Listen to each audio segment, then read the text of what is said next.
Let's go.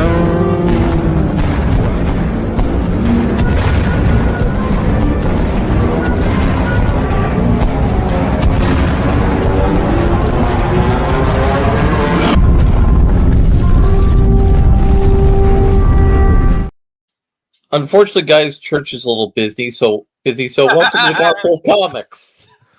Yes. And that was why I was wanting to use that as an opening. I love that the fire beam looks like it's coming out of his crotch. I mean, look. You can have some rough times at a bar, okay? You can. They do have penicillin these days, though, so he has no excuse. I mean, does penicillin work when you're a sentient robot? That's a good point. I'm gonna ask Rock. So, I'm here with Rune Knight and with Ayrton. And I don't know if church is being delayed or deferred, but we're here to... Look, the fact that someone is daring to defy church is the heresy around here. So, I discovered the Oscars are happening right now. We have an answer from Grok. Hold on, let me. I mean, that's far more interesting than the Oscars. So no, penicillin doesn't work on robots. Penicillin is an antibiotic designed to fight bacterial infections in living organisms by targeting specific biological processes like cell wall formation in bacteria. Robots, being mechanical and electronic systems, don't have biological cells or bacterial infections, so penicillin has no effect on them. If a robot's malfunctioning, you need a technician or engineer, not a doctor. At which point, church drunkenly demands, "Don't you tell me what I can do." So far, the only interesting things is Kieran Culkin got a Best Supporting Actor award. Who? So, Macaulay's brother. Oh. Look, man. This year, there's going to be a lot of who, because there's a lot of nobody stars in Hollywood right now. I mean, it's also me, and I don't know who anyone is. I mean, Zoe Saldana got Best Supporting Actress for Amelia Perez, a movie I didn't see. That is going to be a lot. That is also going to be a lot of these Oscars. Is somebody got something for a movie nobody fucking watched. However, Wicked got Best Costume Design, which I think was a terrible decision. The Substance got Best Makeup and Hairstyle, which, Okay. you know... So I want to be clear, because I mean that's hilarious that it got basically Best Fashion Show. My friend Ty and Moody, we got together and we tried to watch that movie, and that movie is a giant piece of shit. Rune, I reviewed the movie for the show. I know, but we actually sat down and watched it apart from the show, and it is pretty bad. Like, I've had time to reflect. We'll talk more about that maybe. Wicked won Best Production Design. Dune got Best... Wait a minute. Best Production Design for what? For color adjustment? And for the sets.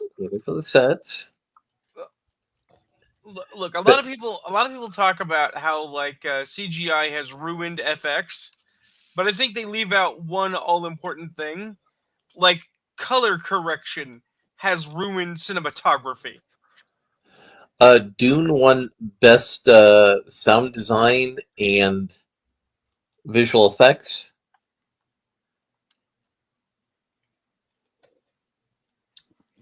And yet did not win Best Soundtrack. Well, we've not gotten there yet.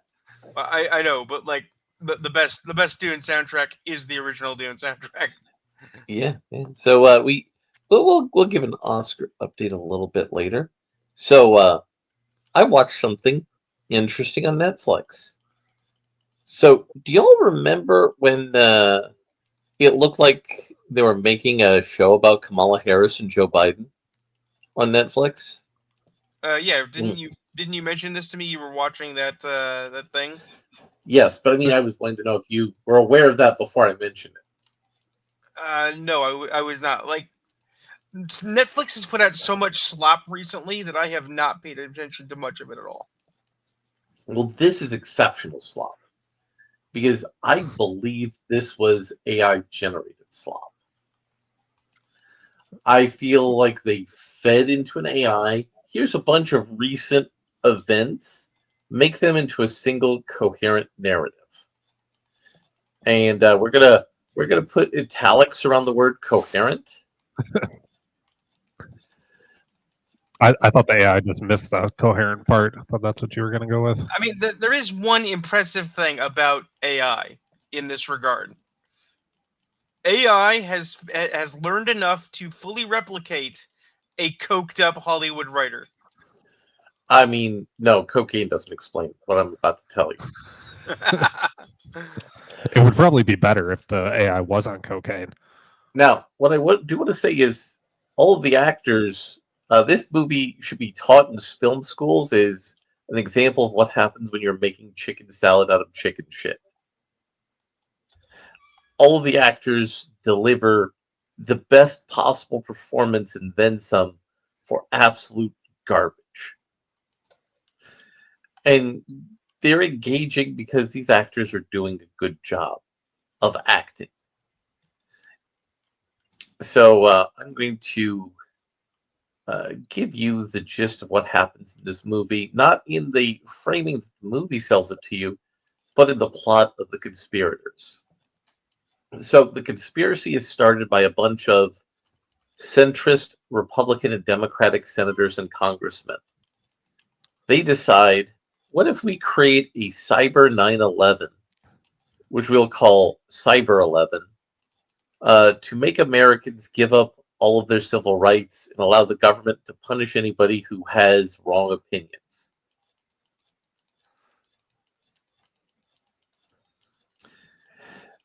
And that's a problem with this script, is it's very much an and then script. I'm sorry. I need to interrupt this. I just did something wonderful. Okay. So if you want to, so I asked Rock, write a plot synopsis for an 80s action slot movie as though you're on cocaine. So we are testing the theory. I am interested. Yes. I'm interested too. All right, all right, buckle up, because I'm about to blast you into the gnarliest, most tubular 80s action slap fic you've ever heard, and I'm wired to the freaking gills on White Lightning, baby. Here we go. Okay. I cannot do Alex Jones for this. That'll kill my throat. All right, title: Blood Chrome Thunder. Picture this. Okay. It's Okay. It sounds like we're in Roger Corman's office. I'm with you so far. It's 1987. The world's a neon-soaked hellhole. An ex-Nam vet, Johnny Razor Blaze, played by some jacked-up dude with a mullet and a squint, is a rogue cop who's had it up to here with the system, man. He's got a 44 Magnum in one hand and a bottle of Jack in the other, and a chip on his shoulder the size of freaking Mount Rushmore. The plot? Oh, it's a wild one, bro. Strap in. So Razor's chilling in his rundown LA apartment, blasting Van Halen when bam, his old war buddy Tommy Nitro Jones, a dude with an eye patch and a perm, crashes through the window, bleeding like a stuck pig. Nitro's got intel. Some sleazy coke lord named Vincent the Viper Scarlatti, all slicked back hair and white suits, has kidnapped the president's daughter, Tiffany Reagan. She's hot, like Top Gun hot. And he's holding her in a secret underground lair beneath the Hollywood sign. Why? Because he's building a freaking huge nuke to blow up the West Coast and turn it into his own private coke empire. Yeah, baby, it's insane. Shall I keep going?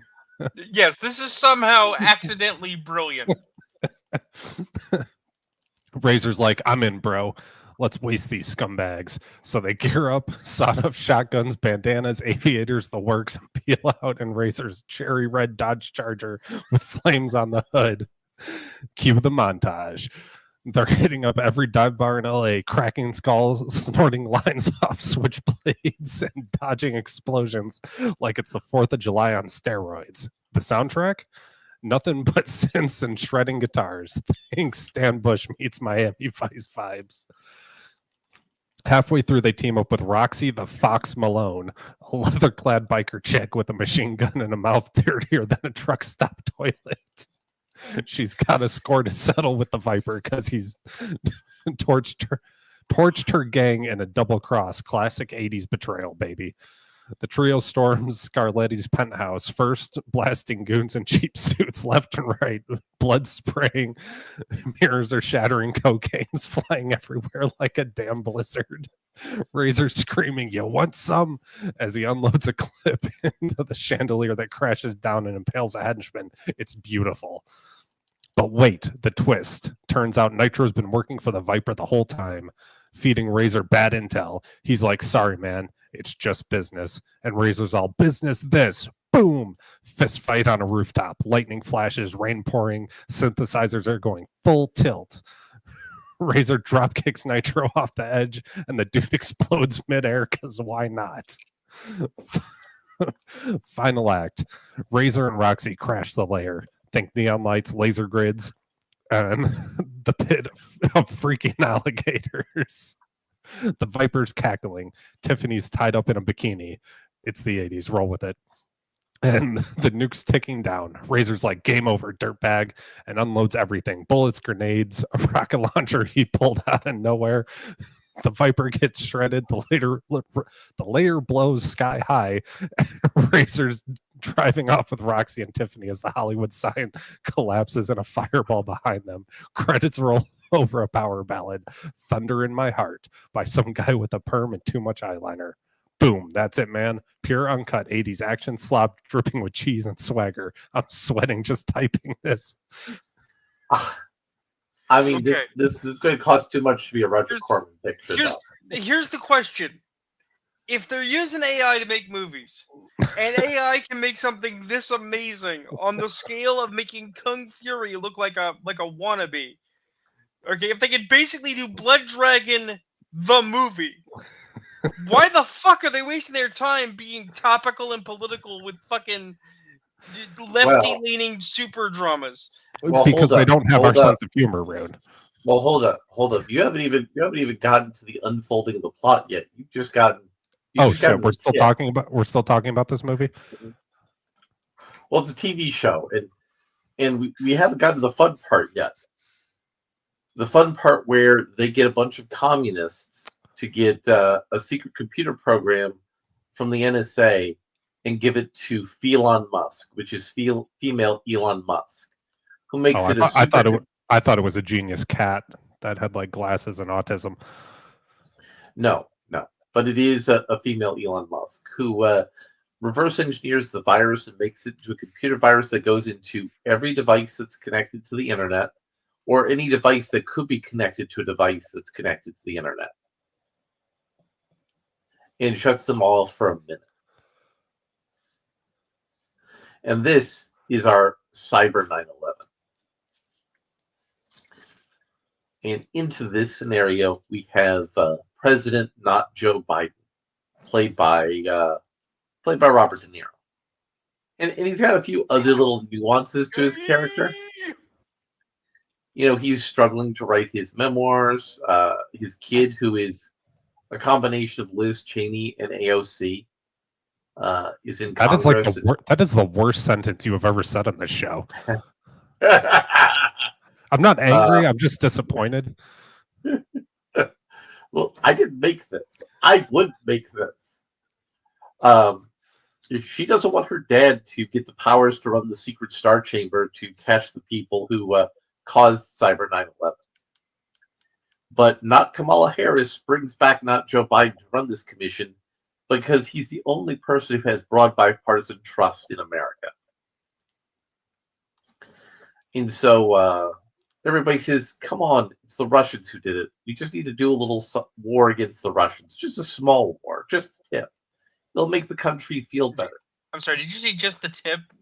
Just the tip. He didn't literally say just the tip of the movie, but it was just the tip. And especially not Jeffrey Epstein, who goes to not Hunter Biden, who in this movie isn't Joe Biden's son, but he's his body man. What? No. And not Jeffrey Epstein tries to get not Hunter Biden to convince not Joe Biden to allow the war with Russia to happen.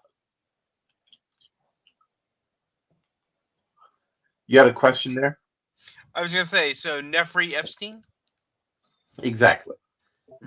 But not Joe Epstein. Biden. Not Joe Biden finds out that this was a plot secretly financed by a bunch of commies. And in the process of interrogating one of the commies, he realizes that not Tucker Carlson is part of this whole scheme somehow. I wish I had like a dun dun dun sound effect.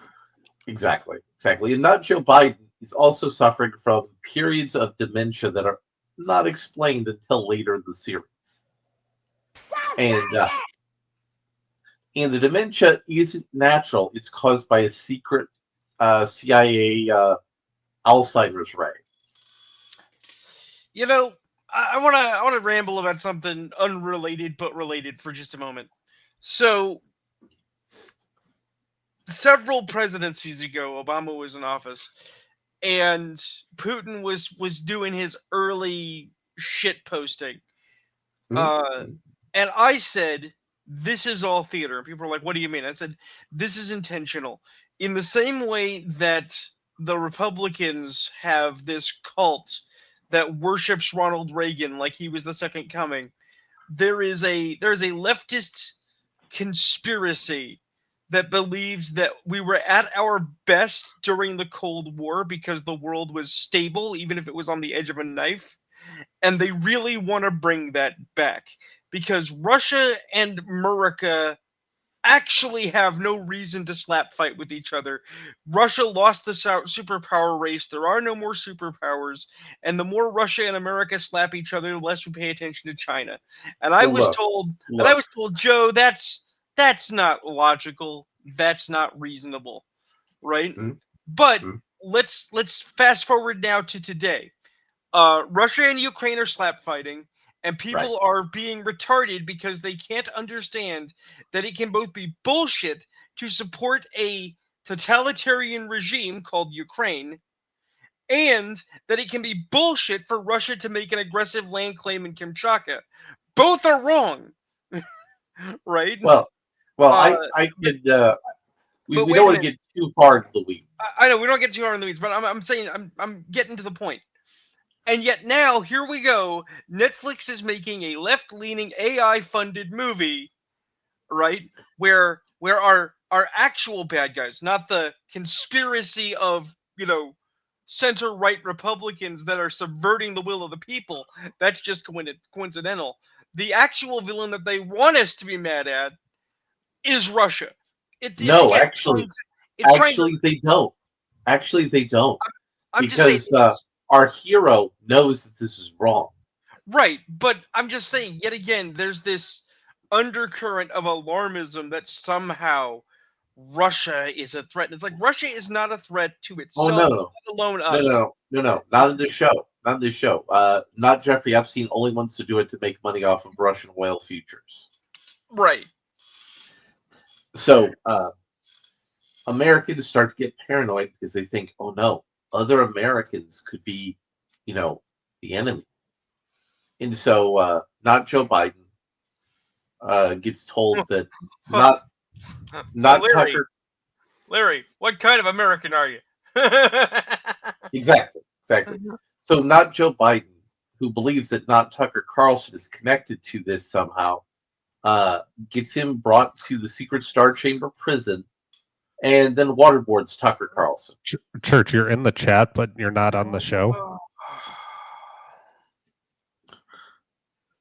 I am actually angry about that because yet again, hi Church. Yet again, hi, Church. People are like, torture works. Torture doesn't work. And oh no, it didn't work in this either. Right, and waterboarding is an ancient problem that America has that we've always thought was a good idea. That is just barbaric and is not a thing we would do to American citizens at large. Well, we did Tucker Carlson in this movie. Right, we did it because movie says got to do the bad thing. What's the bad thing? The bad thing is that thing. And the reason not Joe Biden thinks not Tucker Carlson knows something is because not Jeffrey Epstein created super good deep fakes because he was tired of not Tucker Carlson telling everybody he molested a bunch of children. You know, that's why I stopped watching a TV show. There's a TV show called Evil, and the primary antagonist is an actor that I actually really like that I was introduced to in Person of Interest, and I've seen him in some other things, right? And he was the voice of the Joker in the Dark Knight Returns animated feature, which surprised me. And yet the first couple of episodes of Evil all concern this guy doing a bad, and they use deep fakes, and it's all about this turn of the moment bullshit, and it's like, no, I don't get deep fakes are dumb. This is dumb. I mean, again, now, AI, but it's still dumb. Now, while he's busy torturing not Tucker Carlson, there's a banking crisis.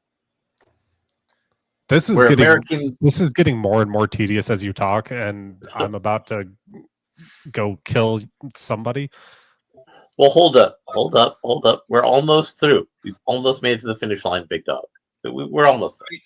I mean, Ayrton, think of it this way, okay? You have a girlfriend. If you get too bored, you can just, distract yourself. That's true. Exactly. So, after all of that goes sideways, some shady people who work for the conspiracy murder not Hunter Biden, which allows not Joe Biden to realize the conspiracy is going on. But his mistress, who's also his chief of staff, and his wife, who's trying to become a federal judge on her way to becoming a Supreme Court judge, think he might have dementia. Okay. And so they spend time giving him a cognitive test.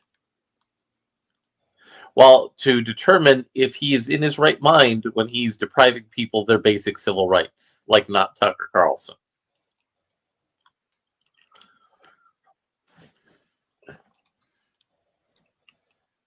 Welcome back, Church.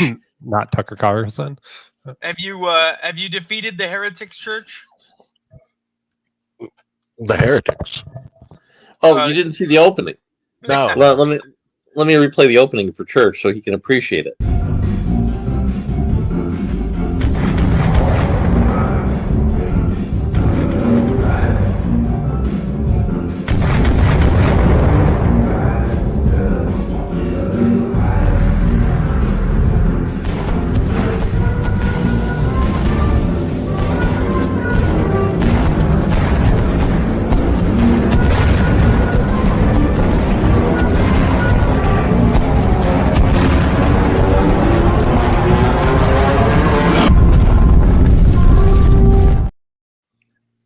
That's what we mean by defeating the heretics. Those weren't heretics. Those were Californians.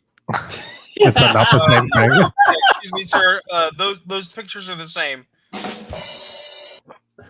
But to cut to the chase, because they figure out how not Jeffrey Epstein communicates with the conspiracy using AM radios, because nobody tracks AM radios, they're able to arrest a conspirator. They find that Elon Musk is involved. Not Elon Musk. No, it's female Elon Musk. So Elon Musk. Elon Musk. Okay. All right. Somebody inside her security detail causes a Ruby Ridge to happen. Oh, Jesus Christ. And the president tells not Joe Biden, I understand that members of Congress plotted to overthrow the government by creating a false flag Reichstag incident, but maybe we shouldn't tell the American people that. I mean, that sounds realistic. It does, but I hate it. And not Joe Biden is all set to do that until his daughter, who is part of the conspiracy to overthrow the government, confesses and gives her father the moral courage to tell America that a broad spectrum of centrist bipartisan senators and congressmen... broad. Yes, a broad spectrum of senators from both parties tried to overthrow the government, and that's how the show ends. Now, all sorts of these characters, like the reason I called him Elon Musk, is like, okay, what if we have Elon Musk doing computer terrorism? Now let's change this Elon Musk character to being female Elon Musk. Perfect. It's good enough to put in this slop. And when I was talking to Rude about this, Rude said this is definitely done by AI because these are mistakes a human being, not even a good writer human being, just a human being who's seen words would know not to do. I don't know. Again, my little AI experiment kind of proves otherwise. Well, I think Grok might be a better AI for this sort of thing, especially when you tell it to be motivated with cocaine.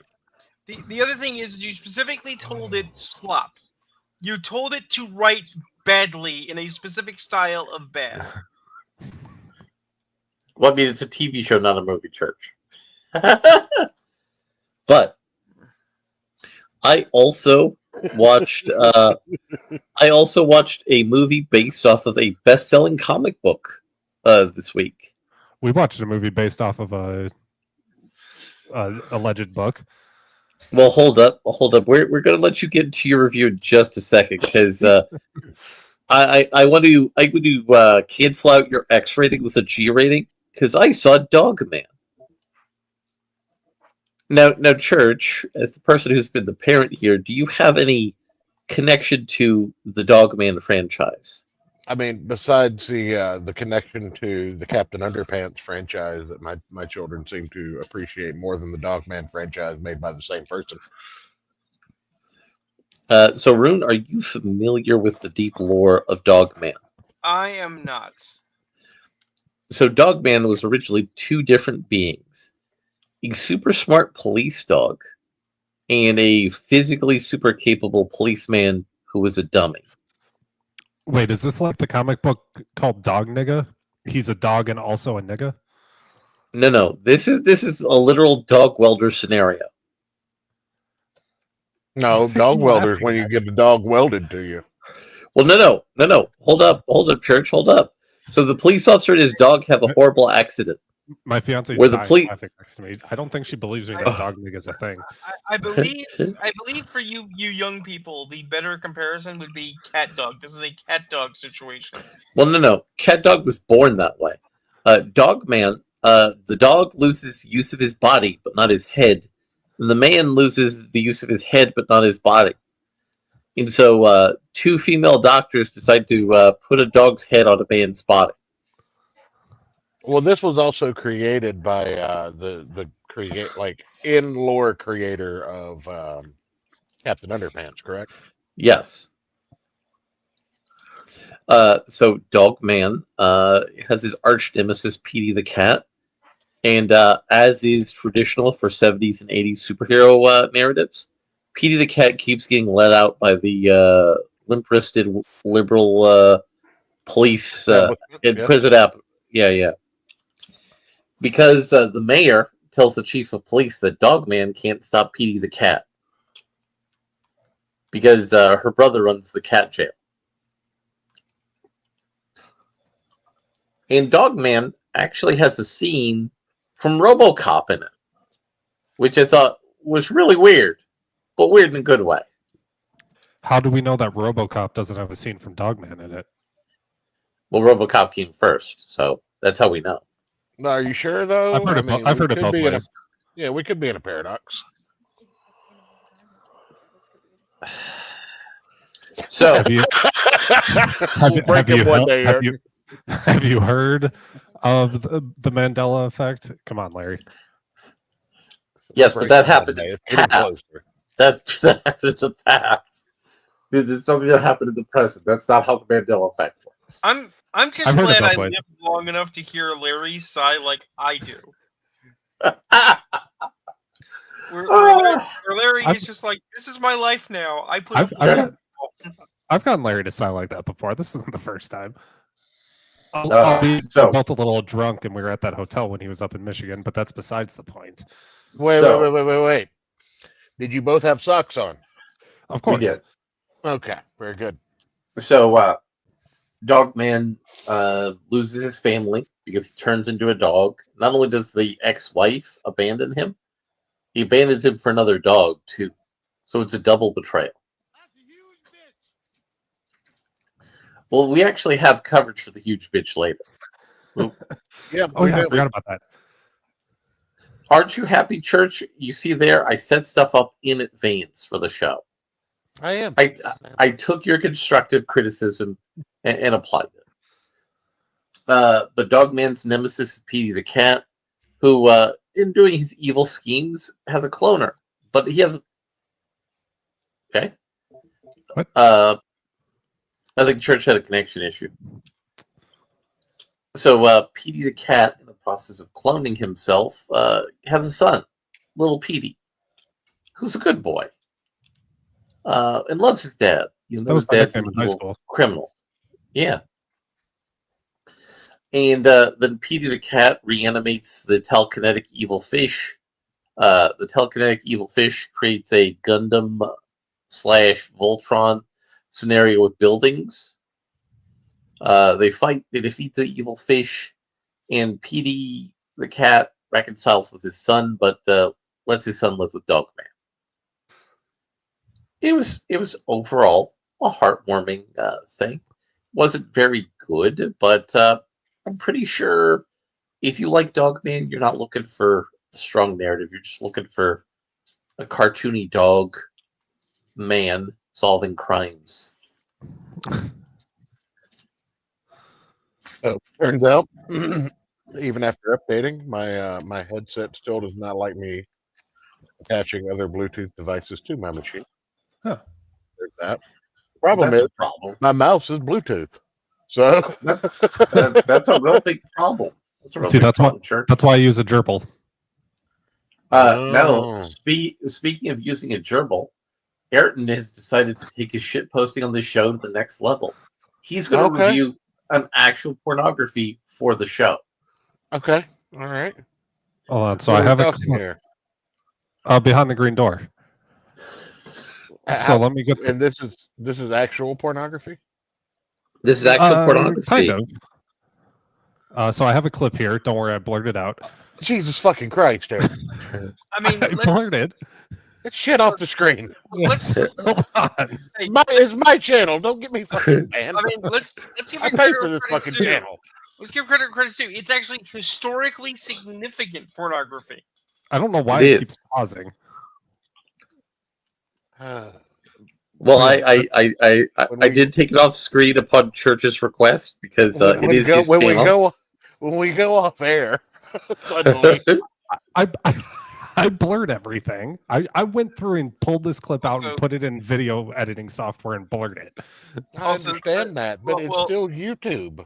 Well, now that the name of this this stream is incorrect. It should Anyway, tell it us should about be your a- schmut. it should be adjacent to the green door because we didn't actually go beyond it. That's No, we true. can go beyond it. Just tell me about your fucking smut. So I'm gonna send the video to you guys in our group chat. Well, anyway, Just tell us about the plot of this piece of high art. I mean, it's So, endorsed by John but Cena. It can plot. only How be would you great. describe? So How can it be endorsed by I'm John gonna Cena? adjust So John Cena did a bit on a promotional tour for a movie he's doing, where everybody was talking about their guilty pleasure movie. This was John Cena's guilty pleasure movie. Oh, yeah. Yeah, and everybody else was talking about like normal ass movies. And John Cena's like saying, "No, that's a good movie. Why do you feel guilty about liking that? Adults can like cartoons. What the fuck are you talking about?" Okay, John, what's yours? Behind the Green Door. And then one of his younger co-stars, who's in his 20s, Googled it. And they're like, "God damn it, John! You made me Google porn on the company Wi-Fi." That's right. So That is correct. so Behind the Green Door is a movie about a woman who, for some reason, gets stolen and taken to a sex club, which then she just casually walked into the club and put in an You don't all-white. steal. You don't steal women. You kidnap them. That's what happened. No, she wasn't a kid though, so she got stolen. God damn it. And then um, she's brought to an uncomfortably white room with some lady who caresses her very awkwardly for what, about 8 minutes? Is that how long? I made my fiance watch it with me. Far too long. Then she's escorted. Even I was annoyed. Then she was escorted onto a stage in the sex club while 5 women allegedly did stuff to her. I mean, And it was light molestation. I don't know. She just It was laid very there. boring. It was very boring. Then they bring on a black guy who had a tribal tooth necklace and fucking like war paint on his face to have sex with her on the stage. This was And the then- 70s. Oh, there was plenty mean, of Bush too, which was great. Yes, great. Let's see. Then they lower 3 dudes down from trapezes from the ceiling, There and is she an interesting aspect of what's that shit? Huh? Acrobatics. Acrobatics, yes. So there were acrobatic blowjobs. There was a mime for some reason. There was a mime. And then there was the dude swan diving into some fat chick's vagina, which you guys won't let me play on the stream. That's And correct. We will not. And that's mostly the movie. The main things I noticed were the sound design was really horrible. Like they didn't even use like a boom mic so you could hear people talk well, and it was just uncomfortably silent most of the time, even like during the sex scenes. So Ayrton, yes, Ayrton, why are you wanting to focus on people talking during a porno? no, but like the chick wasn't making any noise. She was just laying there, and the dude was just thrusting at her, and there was no noise. That's what I mean. That had to be. That has to be like. Tremendously uncomfortable. It was. And this is John Cena. This is the movie that John Cena endorsed on national television. And there was a lot of awkward jump cuts and like those quick zooms and stuff. The cinematography was terrible. The cinematography. Yes, what the we're going to call it cinematography. from now on. The cinnamon toast porn was wrong. It was the least erotic porn I've ever seen in my life. And I don't think we're gonna have sex for the next at least couple days after watching that, right? Just because we're both so unaroused from watching it. Well, that's not the reason she's not doing it. She's doing it because, well, she's questioning all of her life choices. You might be, grossly uncomfortable, but I mean, with enough wine, anything is possible. That's right, and especially if you do a hot Cosby. I mean, you didn't even go for an artistic 70s porn. If you're gonna make your girlfriend watch an artistic porn. Hey, she said she wanted to watch bad movies with me. I did. So I did. this is her fault. I could have watched this alone. look, I want to say, Ayrton, that's the closest I've ever heard you come to actually gaslighting someone. Don't do that. Gaslighting's not real. She's just crazy.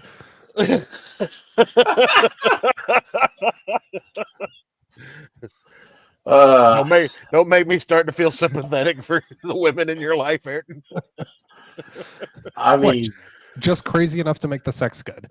That's well, that is certainly something. Those are words that were said by someone on this show.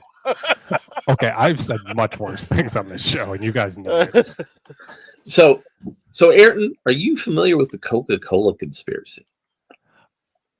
The one about Coca-Cola created Modern Christmas to sell more Coke during the winter? No. Oh. The one that Coca-Cola is secretly trying to run the world. I don't think so. I thought the Mormons liked Pepsi. Well, no, that I was about to get to that. So Jimmy Palmiotti, comic book professional from the Tampa Bay area, was making a comic book, and he decided to make one all about the Coca-Cola conspiracy. And so this is about two rival Yakuza families that run the equivalent of Coke and Pepsi out of Japan. And they have James Bond tier secret agents overthrowing governments to ensure the best sales of their product. And we did determine that it was secret Asian man, right? Not agent man. No. The Asians hire the white people for this job. Thank you for that. Yeah. The validation So, or joke. So the art's good. The story's surprising. And I know what you're thinking. Larry, why did you buy this comic book? No, You want? nobody's thinking that. Well, I was going to tell you because it was interesting. We all So just assume you have poor taste at this point. It's fine. No. So my local comic shop had a sticker on it that said, "Hey, come to the local comic convention that I've never been to yet. It's going to be in May, and I have this signed by Jimmy Palmiotti." And I've talked to Jimmy on Twitter, not as much as other comics professionals, but I've actually talked to him. I've had DM conversations with him, and I'm like, fuck it. You've given me a reason to buy this comic book and go to this Comic Con that's been in my town. To which Jimmy thought was very neat. And I shared that with the guy running my local comic shop. He was happy about that. The Titan Comics Conan Adventures is still going on, Conaning. Conan is teamed up with a pirate queen, but not Belit, unless they've retconned her getting killed earlier in the series, and another female adventurer. And they've finally come across the Serpent People of Stygia. So we're now about to have some Snake Men get murdered by Conan. So that's a good time. I also read the Superman book, which I need to drop. I need to remember to drop that book when I go to my comic shop. And Lois Lane as Superwoman got her first villain arch rival, where the Silver Banshee, who this whole time has been trying to be a good girl and falling in love with Jimmy Olsen, has sworn revenge on Superwoman Lois Lane because she didn't save Jimmy Olsen. And Jimmy Olsen got himself killed almost. He got into an explosive coma. I'm sorry, Larry. We all know This what description Lois is giving me explosive diarrhea. Does that We count? all know what Lois Lane's actual nemesis is. It's called having a personality. I mean, Lois I thought accountability. Lois actually runs the planet now in this comic.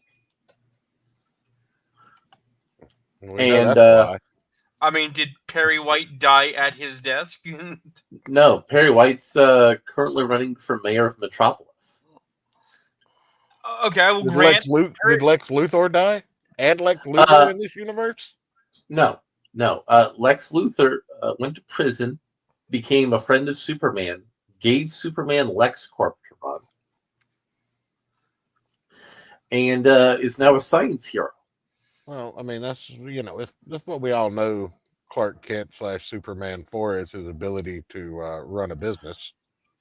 Well, it's a bit basically he's using a supervillain's criminal corporate empire to solve problems. It actually works within the continuity of the comic, but it's weird, but it's fun. And Ultimate Spider-Man, Peter and Harry Osborn were fighting their way out of the Savage Land, and they have to escape with the help of Mole Man and Mysterio, which was interesting. And sure next week, Ayrton's going to review the comic book where Mole Man had sex with Lois Lane. Well, now I have to. So,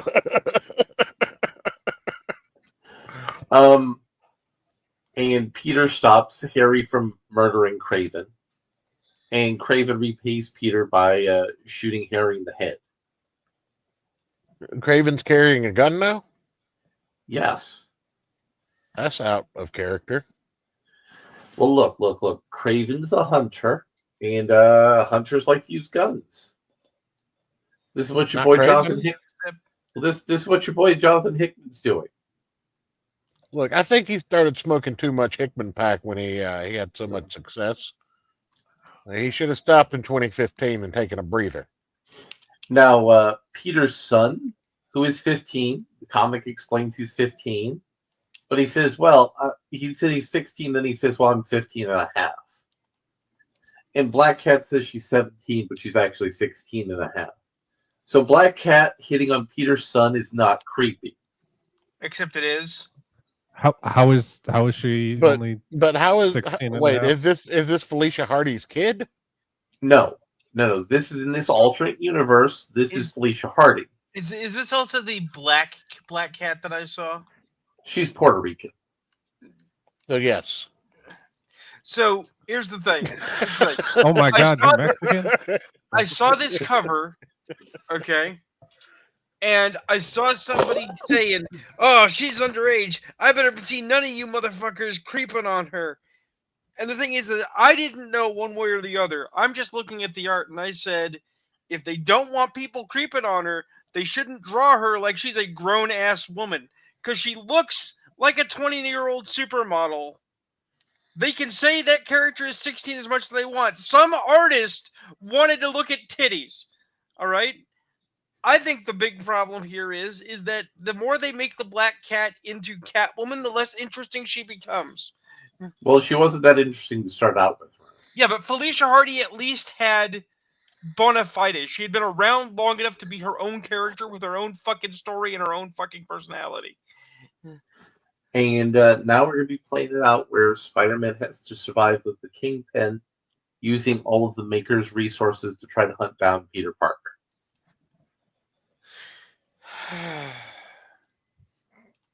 Hickman really likes the Maker a lot. That's because he created him, didn't he? He did, yes. I'm pretty sure he did. So those were the comic books I reviewed today. So do you have any comics type reviews, Mr. Church? No, I've been doing adult stuff all week because my taxes came back. So I spent several $1,000s in a few days on shit that was needed, and went broke almost immediately. I mean, that is how that works. Yeah. But yeah, no.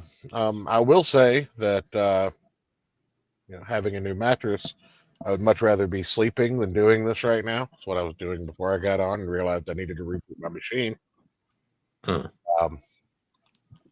So if you wake up and you ache and are in pain, consider getting a new mattress for entirely too much money. I have been having that. I've been having that same problem, but I'd like to open the floor to one of our first new topics. I have a proposal for Disney. I'm not done yet. Okay. I'm not done Okay, yet. I thought you were. No. In the week, I did have a little bit of time to screw around on the Steam, and found a couple of games that I'm interested in that are happening. There's a demo out for a chess roguelike called Passant. But my buddy Rune might be interested in checking that out. Yeah, that does Free sound demo like right now. That's Huh? neat. What did you say, Rune? I said that does sound like something that interests me. Then there's another game that is being advertised. It's on sale for $13. Well, on sale for a little under 10, but if you get the supporter package, it's $13 until March 7th. It's called Die in the Dungeon, and it is a dice roguelite. So you got that going for you. I don't know why I've fallen into these games, probably because I bought Balatro on 3 platforms, and Steam is looking at the fact that I bought Balatro on 3 platforms, going, "Hey, you like this kind of game now?" And I'm like, "Well, I like this one particular game in the genre."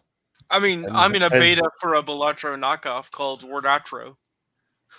Send me a link for that. Sure, it's Balatro if Scrabble. Well, my vernacular is okay. I'm not terrible at Scrabble. I do prefer Upward. But, I mean, sure. No, so I prefer Updog.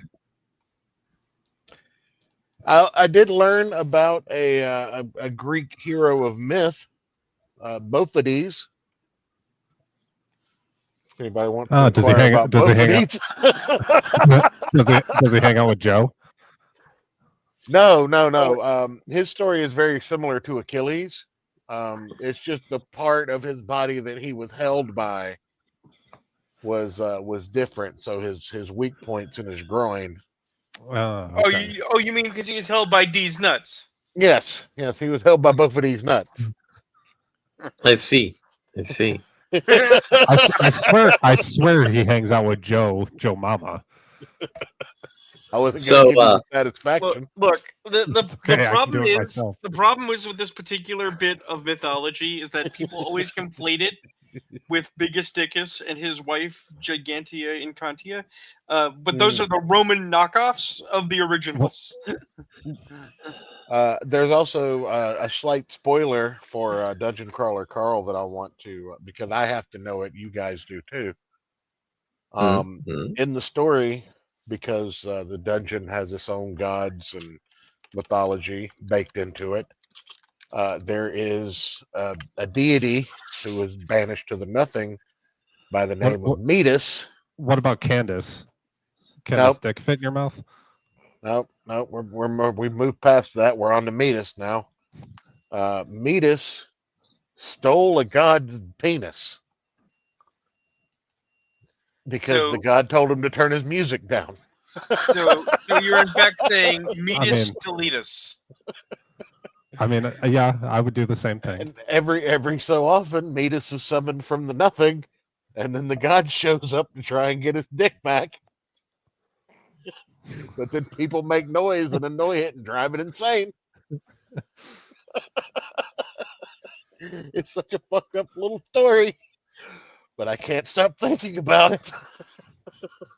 Like, how do you lose your dick for telling somebody to turn the music down? Again, I get it. So yeah, that's Look, some people take that shit personal, man. that's all the entertainment I had in my week. So I of course want to talk about, we had a classic proposal for from Disney buying Marvel for $2.37, which we still have that as an open offer. However, with the recent rumor that Star Wars made a payment on my credit card, we can up that to $4.22. Well, hold up. The rumor is that Disney's waiting to sell Lucasfilm, so we have a second proposal for Disney. Okay. No, I'm not offering up a ham sandwich. Well, here's the thing. Sorry, I know that's someone. too high. Well, also the bidding is already higher than that. I know someone that's offering $3 for the entire Star Wars. I told you I just paid off $10 my is credit higher. card. $10 is higher than $3. $4.22 by myself. Right, but Ayrton was offering a ham sandwich. I'm saying ham sandwich is already out. No. I'm saying- Aaron's refusing the ham sandwich. No, only Right. the $10. A ham sandwich is too much. $10 and the ham sandwich is too much. Got to take away the ham sandwich. So a rumor floating around in various trades and things, and we're going to pull up the article here because it's on the list of articles that I have preloaded. Right, I actually did pulling mention up. this to my friends, but I have to restate. It is a rumor. The source of the rumor does not have a lot of substantiating content, so it could be bullshit. Everybody, could be bullshit. It could. Now, just because it's bullshit doesn't mean that we don't approve of the possibility. Well, we're going to talk about the BS first. Yep. One moment. Boop. And boop. Rumor, Chris Gore reports Disney has been trying to sell Star Wars for 7 months, but no one will buy it. Film Threat seeks additional information. This is why I put the ham sandwich out there. because maybe you might be willing to sell it if you're hungry and you really need a ham sandwich. A new rumor has surfaced from film. I honestly don't think it's the price that they hang up on the sale. I think it's the fact that you have to take Kathleen Kennedy in a dog crate with the sale. Hmm, hmm, hmm. A new rumor has surfaced from film threads Chris Gore and Alan Ying, suggested that Disney's been quietly looking to sell Star Wars for the past 7 months, but reportedly has no takers. Gore has industry connections outside the media sphere, claimed a trusted source in the financial sector informed him that Disney has been putting out feelers to gauge interest in the selling of Star Wars for potential Lucasfilm as a whole. However, despite months of searching, the entertainment giant has allegedly failed to secure an interested buyer. So let's start with the meat of the rumor here. That Chris Gore has connections outside the media sphere, claims a trusted source in the financial sector informed him that Disney has been putting out feelers to gauge interest in selling Star Wars or potentially Lucasfilm as a whole. So what happens, and it happens all the time in the film business, is they say, hey, how much is our shit actually worth? Let's send up like a test balloon. Like, what if we wanted to sell you a Star Wars? How much would you pay us? And that way you know how much your Star Wars is worth and how that affects your stock valuation. So it's not really substantive there. Gore was careful to clarify his information comes from a single source and remains unconfirmed. However, he decided to bring the rumor to light in hopes of encouraging others within the industry to corroborate or perhaps provide additional details. This is from a friend who's not in the nerd space and not in the YouTube space, not a media person. This is a friend in the world of finance. Gore stated a trusted individual says for 7 months they have put out feelers about selling Star Wars. Which is a fancy way of saying we want to cause a panic. I mean, this isn't going to cause a panic because this isn't the first time they've done this. Right, but let's take a step back for a minute. Remember that just recently, somebody put out the rumor that Kathleen Kennedy was out, and it was substantive, and now they're quickly backpedaling that, following the massive screaming, cheering that came from that announcement. Well, that's why she unretired. Right. Yeah, we've been hearing that rumor on and off forever at this point. Right, but I'm just saying that it is entirely within the scheme to say something is happening and it to not be true at all, but you said it, so now people are talking about it. It remains unclear whether Disney is looking to sell the entire Star Wars brand, Lucasfilm as a whole, or just assets given Disney's deep integration with Star Wars through Disney Plus, theme park attractions, merchandising, licensing deals. Any potential sale would likely be complex. Which is why my theory is they're going to get a valuation on Star Wars, and the easiest way to do that is say, hey, how much would you give us to buy Star Wars? I would take $245 million to take Star Wars off their hands. Mm-hmm. Yeah, no buyers. If they want to pay us to take Star Wars, that's a different matter.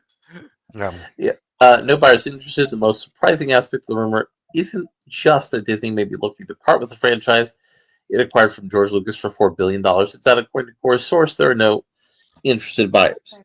Gore emphasized they've been shipping it for 7 months to try to get a buyer. So here's another element to that. Who has the money to pay what Disney would want to sell Star Wars for? Well, the problem is Disney would want the money that they gave for Star Wars back, at least, if not double that, because that's kind of their model. Yes. And so the problem is that the franchise isn't worth $4 billion anymore because of what Disney has done to it. Also, it arguably wasn't worth $4 billion at the time. The name was. The name was, I think. It had that kind of earning potential. It probably has earned that. That's an argued debate point, but George only demanded $4 billion and some change because he wouldn't take less than what they bought Marvel for. That was why it was $4 billion. Disney did not want to give him $4 billion for it. But all I'm saying is if you take and you account for every lightsaber made at Disneyland every year, Take the movies out of it. Just Yeah, having the just trappings of merchandise. Star Wars was worth $4 billion at the time. At the time, we can say yes. Now, um, let's go into the problem with this aspect of the story. In the industry, there are exactly 3 people who could afford to buy a Star Wars. Do you know who those 3 people are? Well, one's in jail and had spent all of his money on baby oil, and the other one killed himself in jail. And the No, I third's mean- Elon Musk. No, I mean, I'm talking about people who actually run entertainment conglomerates. Yeah, Elon Musk runs Twitter. That's entertainment. That's my entertainment, at least. Yeah, I mean, I was going to say Epstein, Diddy, and Musk. So the actual answers to this question are Apple, Amazon, and Comcast. Amazon doesn't want it. They've lost too much money on Rings of Power to buy a already failing property. And basically, they've shit the bed with every nerd IP they've tried to touch. And Yeah. Comcast makes entirely too much money fucking people over with internet services and cable. They actually make more money off the theme parks, believe it or not. The Harry Potter stuff? Universal theme parks. They make more money off of that than they do off of fucking people over with cable. But I you know, doubt that. They make a lot of money fucking people over on cable and internet. they make a lot of money on theme parks. A stupid amount of money. But the cable fuckery is, it's up there. pretty recession proof. It's pretty recession It's proof. their bread and butter. Like if the theme park go under or burn down, they're not starving. They can still get a Big exactly. Mac. exactly. And Apple wants to make TV shows and movies for some reason. If Everybody Apple were to does. be, It's the it thing right now.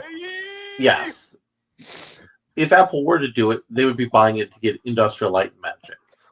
Actually, there's an Apple TV series coming out this year that I'm interested in. I'm not going to pay for it, but I'm What's the interested. What are they series? relaunching the Red Shoe Diaries? No, it's called Long Way Home. So it's the 4th installment of Ewan McGregor's Long Way Round series, where he rides motorcycles for a ridiculous amount of time. Okay. So he did London to New York, going east. He's done the tip of Scotland down to South Africa, and then they've done Tierra del Fuego to LA, and now they're doing Scotland to London, but going like through Scandinavia, going like around in an obnoxious way. Some really cool vintage motorcycles that I'm interested to watch them try and do. Well, that's pretty cool. Yeah. Now, what Dave is Chappelle travels across the country on motorcycles now, and I think just watching him like tell stories with other comedians, like very similar to what they did with Jerry Seinfeld in the car drinking coffee. But watching Dave Chappelle go from city to city and like have dinner with other comedians and other entertainment people would be fucking great entertainment. now what is much more realistic than Disney selling Star Wars is Disney selling the rights to Star Wars. Like, for example, Disney saying, "Hey, listen, EA, Ubisoft's going out of business, so we're just going to let you run the Star Wars video game brand." Into the ground is the unspoken part of that statement. Well, I mean, yes, but they have it with Ubisoft, so it's already being run into the ground. I don't know. The Force Unleashed series was really good. The Lego games are really good. But the Star Wars video game market, the Knights of the Old Republic series before that stupid MMO was really good. The Battlefront series before the MMO was really good. So You mean back when Lucasfilm had its own video game division that ran Yes. things? Yes. Like, I don't So- understand Disney being as big as it is. How does it not have its own internal video game developers? They just snipe the best people from places. because they don't care. Well, no, it's not that they don't care. It's that No, no, Disney doesn't believe that they have good internal people to be creative. Right. No, but that's not their here's the core thing. business. Here's the thing, though. Back in the 16-bit era, Disney had some of the best platformers. Oh, and yeah. they still have the license for Kingdom Hearts, which I don't give a shit about. but many people do. Yeah, They just I don't don't. think that video games are a moneymaker, which they I are. never understood the Kingdom Hearts thing. Like people go fucking crazy for it. I do not get it. Because it's literally ooh woo on your PlayStation. Yeah, it's Yes. it's a combination of Disney obsession and Final Fantasy nerd and dick sucking. Have you So seen people go stupid over anime before, Ayrton? Yes, there's a whole Kingdom anime Hearts store in is the the mall over here. Yeah, Kingdom Hearts is the American version of anime. Well, I mean, it's not American. It's Japanese. But it was marketed to Americans. Mhm. It's like, let me take my favorite Disney schlock and Final Fantasy schlock and shove it together and rub the two pieces of paper together until the ink gets on both, and then put it in a video game case, and everyone's going to buy it, and everyone did. Yeah. The only thing I liked about that fucking game was the gummy ships. well, Now, something else Disney could do is they could take their extended universe stuff and they could say, "Hey, listen, Apple, how would you like to do the Yuzon Bong era of Star Wars and make it into a TV series?" I mean, or that would movie or involve something? paying the people that made the Yuzon Bong. Yes, but that's another example of why they could be going around asking people for the actual valuation of the Disney brand. So Chris Gore's rumor detection is it's not good. It's not good for reasons that we have broken down and explained. Huh. I asked Grok to write a synopsis of a Star Wars movie that isn't gay. Did it Sounds write about vaguely- The Empire Strikes Back? No, actually.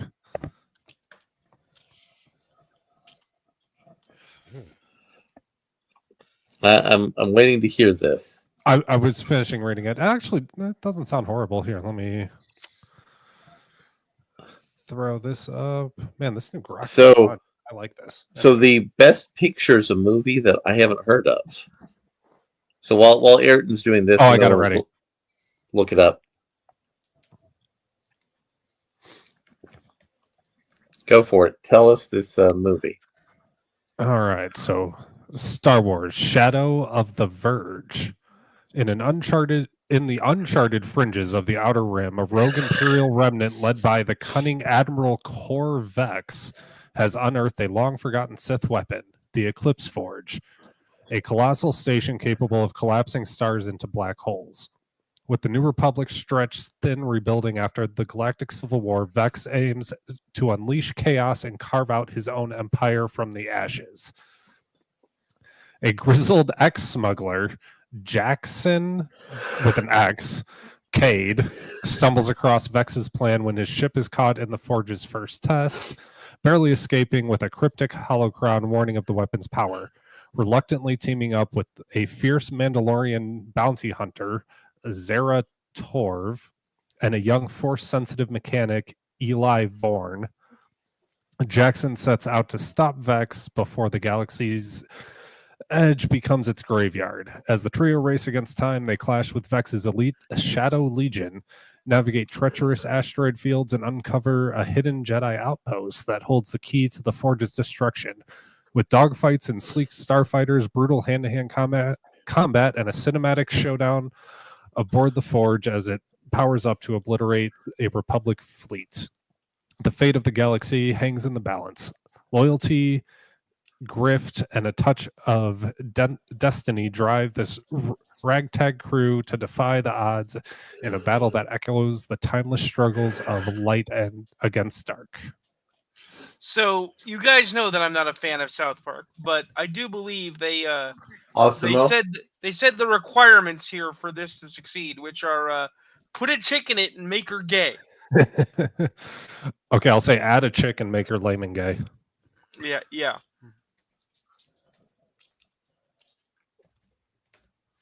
That is the official requirement for any Star Wars proposal.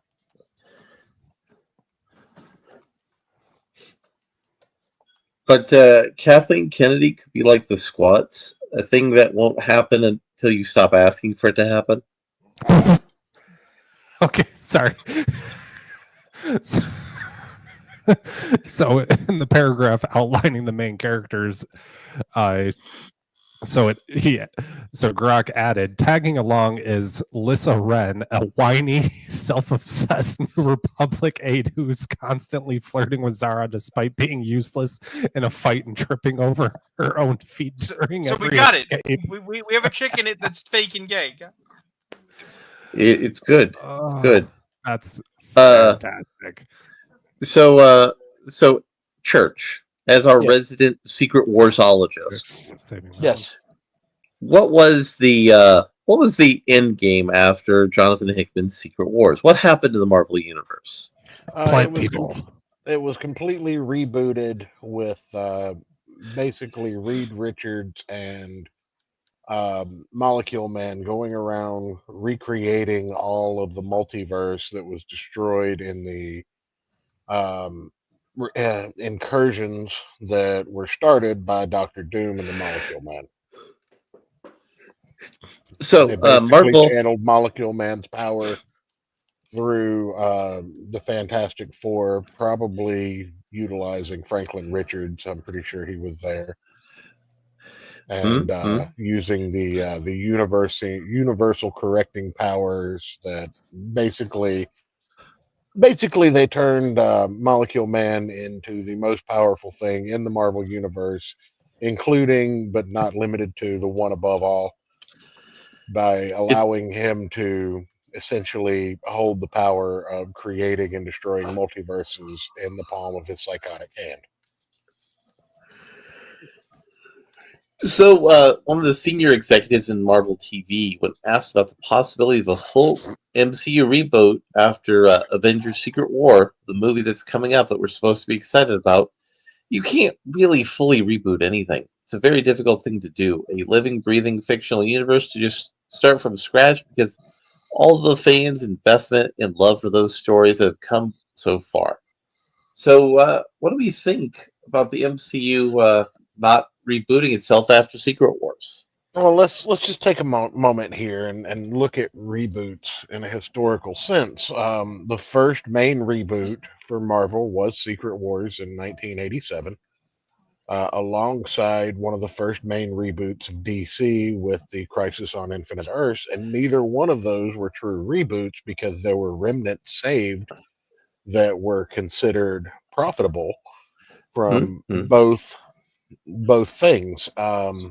The closest thing the main two comic book companies have had to a true reboot was the Silver Age reboot in the 1960s, where they just slapped old names on new characters. Right, and even that wasn't a true reboot because a lot of those older characters still lived on, and that's why the they brought them back. It was no, like Jake. no, they never truly. I mean, yeah, they brought them back, but they never truly left in continuity. Yeah, they just never shut down the old continuity. They just said, "Oh, well, no, this is a different Earth that these characters exist on," and that's where we developed the beginning of the multiversal issue in the Big Two comic to start with. That explains why we have 50 different Supermen throughout the eras. Oh, well, they're just on different Earths. Every Superman has or every Earth has its own Superman, except the ones that don't, for whatever reason. And hey, it's Russian over here, and it's Barack Obama over here, and that's fine, guys. I mean, it's not fine. Barack Obama's Superman is objectively the worst Superman. No, man, he's the one that saved the DC universe to allow Rebirth to happen, which was a staggering success and the fastest DC to ever. So it is Obama's fault. Well, it's Thanks, Obama. It's the fastest DC reboot that ever happened in between Rebirth and the Watchmen reboot. So, Rune, what's your take on this this lack of a reboot following Secret Wars? They can't. Nope. Here's Nope. the thing. It's not whether or not a reboot could function. It certainly could. It's been done in comics. And it's in not, movies. It's not that it's necessarily a good or bad idea. It probably is, since they literally wrote themselves into a hole because they couldn't decide between multiverse, Kang, and magic as the primary theme of this phase. They literally diversified so much that it's slop. The real problem is that in Hollywood, economically, reboots are played. Reboots are done. They've been done for the better part of a decade, and they keep doing them, and it doesn't Mhm. work. They Well, redid here, Spider-Man in less than a year after a failed Spider-Man, and then they redid it again. They Well, tried to reboot arguably, X-Men twice. Andrew Garfield's Spider-Man didn't fail. It got two Honestly, movies. It absolutely failed. honestly, I liked his first Spider-Man movie a lot. I thought he did great as But he was a but terrible Peter Parker, but he was a really good Spider-Man. But here's the thing. Here's the thing. Why did they fail? They failed for the same reasons that nobody wants to address. It's not just that they were poor movies or that they were poorly advertised or that they were expensive or that they didn't make back their production. It's that in development, somebody decided, Sony, DC, Marvel, doesn't matter which of the three you're looking at, that we can reinvent the wheel and do it better. And we actually started seeing this back with the original Fantastic Four run of films, because Rise of Silver Surfer was, we're going to take a classic story, we're going to redo it, and then we're also going to fold in elements of 616 with Ultimates, which meant that you had characters saying things that didn't fit the mouths of those characters because the people making the movie don't recognize that those are very different depictions of a person, right? To the extent that they rebooted the Fantastic Four, which was so bad that they're rebooting the Fantastic Four. They've stopped doing origin stories because people don't want to sit through Uncle Ben getting shot again, and I they don't do. want to, and they don't want to see the Waynes get shot again. Sure, you do, Ayrton. You're a belligerent, but that's not representative of the majority. But they still haven't understood that once you have committed to a course, you either have to double down or you have to stop, and there has to be a period of time between renewals, because if you just immediately reboot, it will fail. Best so example, best example, because they keep trying to pretend it didn't happen. Suicide Squad. There are two Suicide Squad movies, guys. They are basically the same movie. hold But I up, hold want up, you to room, forget room, room. the first one One happened. is the Suicide Squad. That makes it different. And Fuck you. it has Starro in it, the greatest Justice League villain ever. And it has fucking Will Smith, who in his contract insisted, I want to play this villain, but he can't be the villain. Well, no, he actually wasn't in the second movie. No, he He was wasn't in in the the first second one. movie. They replaced him with Idris Elba, which is frankly really fucking racist because it says that black people are interchangeable. Are they not? No, they're not. Ayrton. I mean, to go back to So hold on. To go back to our talk last week about James Bond, they replace him with different white guys. That's just saying white guys are replaceable. Is that not racist? well, too? hold up. Right. I actually was about to segue into James Bond in a non-racist shitposty way. What about the way that they do James Bond continuity? Right, but here's the thing. Here's the thing. If you are one of those people that adheres to the notion that Bond is a number, like a numerical appellation, No, and that's gay. a man, No, that's gay. That's then absolutely gay and not wrong. gay. No, that has been around since before the fucking modern retardation. No, it has been, and it's been gay since somebody first thought of it. Yeah, it's been Yeah, wrong you're- the whole time. Look, been we wrong are the whole allowed time. to disagree on it. I'm just saying, if you are a person who attributes to that belief system, then having multiple bonds is not a problem. If you're someone who doesn't, then you pick your bond and you defend that bond because that's the bond and all the other bonds are fake. Okay? But the fact of the matter is that even though I think Idris Elba is a good actor, you can't say which Idris Elba is Deadshot.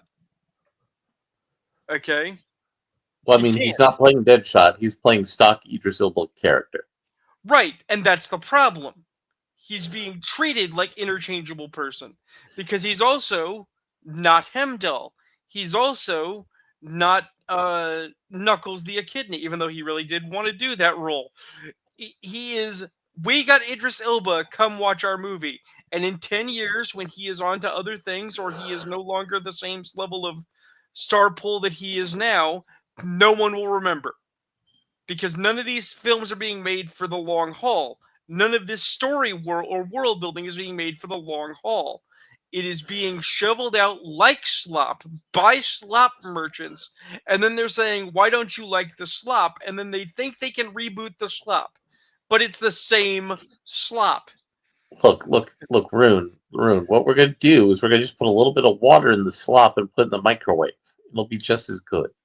Except it wasn't good to begin with, and it's getting worse. Look. You mentioned Garfield Spider-Man. Okay, fine. Let's assume for the minute that those movies could have been halfway decent. All right. I saw The Amazing Spider-Man 2 in theater with my ex when she was not yet my ex. Okay. And let me tell you, that's a bad time.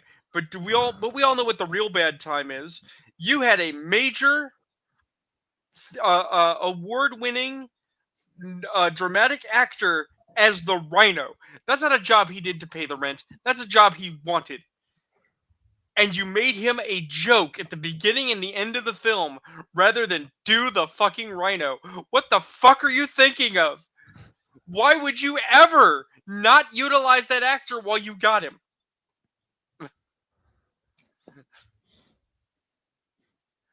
I mean, that is fair. But I still think Garfield was a great Spider-Man. He was in No Way Home. In No his way- first movie, he was good. No. Here's the thing. The first Amazing Spider-Man film is presented like it's 616. It's Ultimate. Because Sony did it again. Right? But yeah, sure. His film with the lizard was passable. It was also utterly forgettable. No, and then I the very mean, next film was a shit show. no. What I mean is the way he portrayed Spider-Man specifically, not Peter Parker, but was here's the very thing. good. The quips, Here's the the thing. energy, the movement, all Here's that the stuff. thing. That version of Peter Parker never got it shot because of the corporate mismanagement that just said, "Yeah, we'll reboot it." Okay? Because in No Way Home, when he knows this is his last time in the fight in Toga, and he doesn't have to fuck around, and he's given the freedom to fucking act.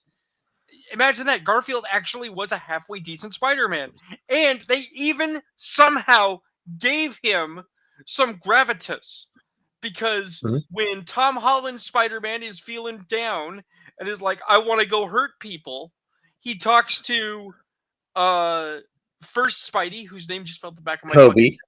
He talks to Toby Spidey, and he talks to Garfield Spidey, and Garfield Spidey is the one that had the shit life off screen that we will never get to see. Because guess what? His movies sucked.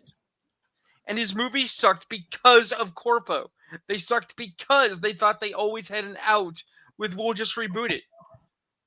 And oddly enough, if we really want to dig deep, this is actually Marvel's fault.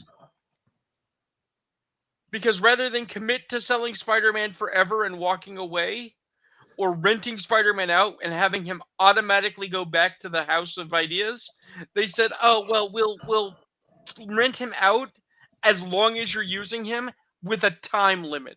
And if you No, that's not how the Spider-Man contract works. No, that is how the Spider-Man contract No, works. Rune,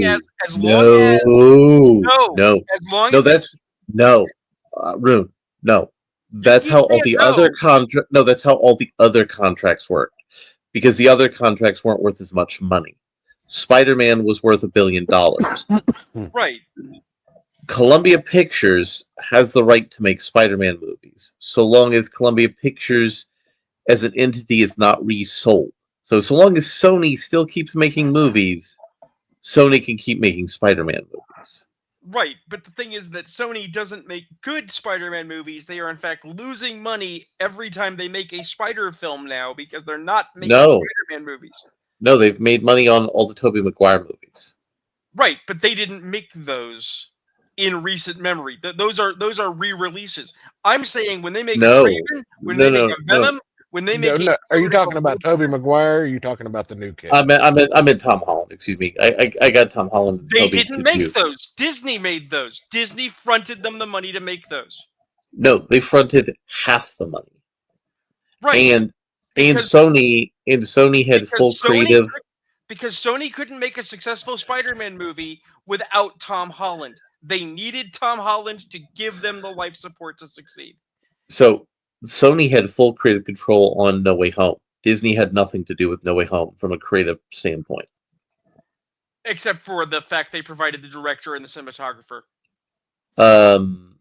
Yes, but that's not as significant because basically the story, the production, all of that was Sony's idea. Although more realistically, it was Tom Holland's idea because he said, "Hey, I'm bros with Toby and Andrew. What if we do a 3 Spider-Man movie?" Right, and it was halfway decent. Because it was actually about something. But the thing is that if they now try to do a Spider-Man film with a different Spider-Man or with Garfield again, people are going to say, "But I thought Tom Holland was Spider-Man." They have. They're doing Tom Holland for Spider-Man 4 through 6. He's already signed a contract with Sony for that. Well, they haven't announced anything about it yet. Spider-Man 4 is in pre-production. They're expecting to go to principal cinematography next year. I mean, a lot of things claim to be in pre-production. Remember, we're getting 3 more Star Wars series. Yes, but they are going into principal photography next year. Tom's schedule is set around that. He can't film. He can't film all the scenes for Secret Wars because he'll be filming Spider-Man 4.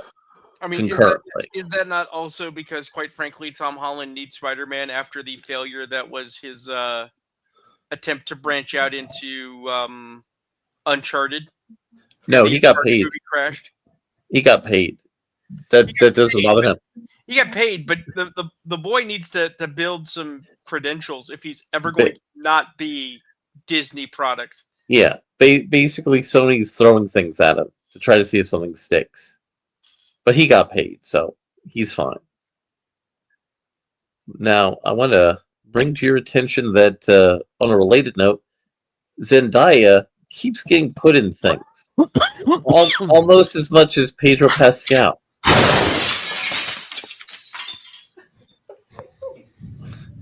Ayrton? Yes. Ayrton, can you Yes. pull up the link I have listed as, for fuck's sake, Zendaya shouldn't be in everything? Yes, let me find that one.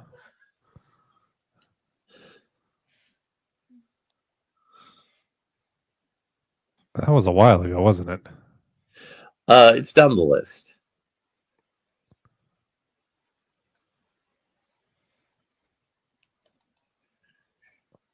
Where the fuck is it? It is 1, 2, 3, 4, 5 down. I put the name and then the link. It's also the Shrek one, because Zendaya is going to be in the Shrek movie.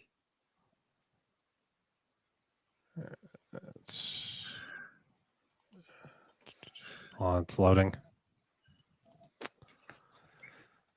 All right.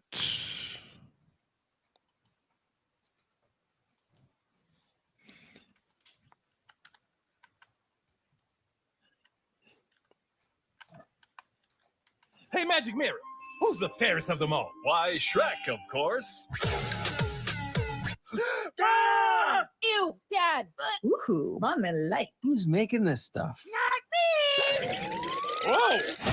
Shrek 5, starring Mike Myers, Eddie Murphy, Cameron Diaz, and Zendaya? Oh, damn. Only in theaters. Christmas 2026. Hey, Magic Mirror. So why is Zendaya in everything?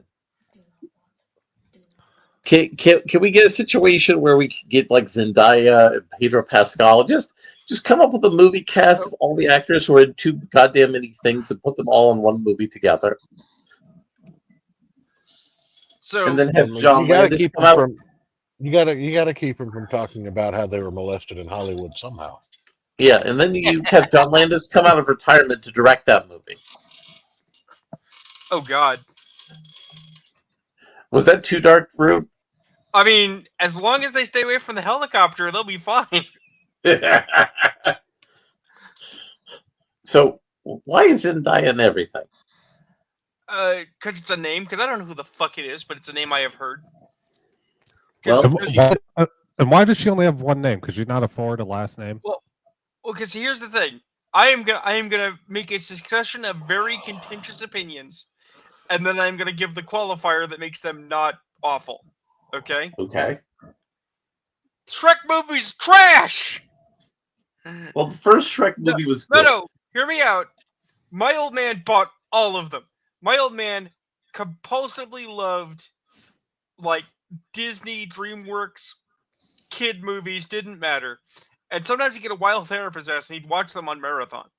Okay? So I have seen like Shreks 1 through 3, 1 through 4. I've seen several.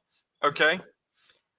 They were always pop cultural, instantly dated slop. But they did their goal, which was good for families, good for Yes. kids.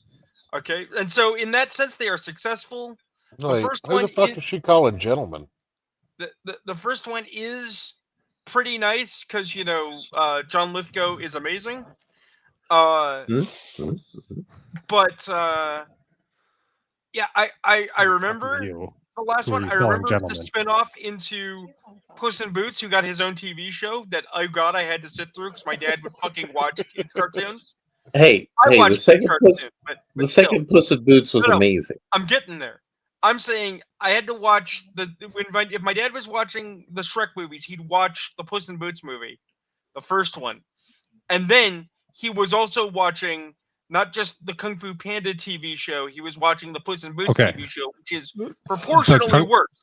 The Kung Fu Panda movies are fantastic. They're better than they should be. I said the They TV are. show.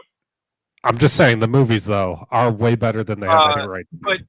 But either way, my point Except is the newest is one. The that, newest one was weird. and then yes, the new Puss in Boots film, the most recent one, is excellent. My point though is these were never supposed to be high art, but they solidly hit their target every time for the people that it was intended for. Right? And that's respect worthy. So I don't know shit about this new movie besides the fact, oh thank God I don't have to watch it. Well, That's my job. Actually, go ahead and finish up, Rune. I have a question for Larry. I don't actually care about Zen, what's her name? She can get work. I don't care. Okay?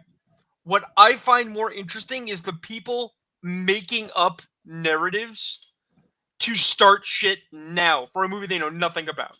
Well, let's Right. also take into consideration that before it was Zendaya, it was Kristen Stewart. I mean, sure, but here's the thing.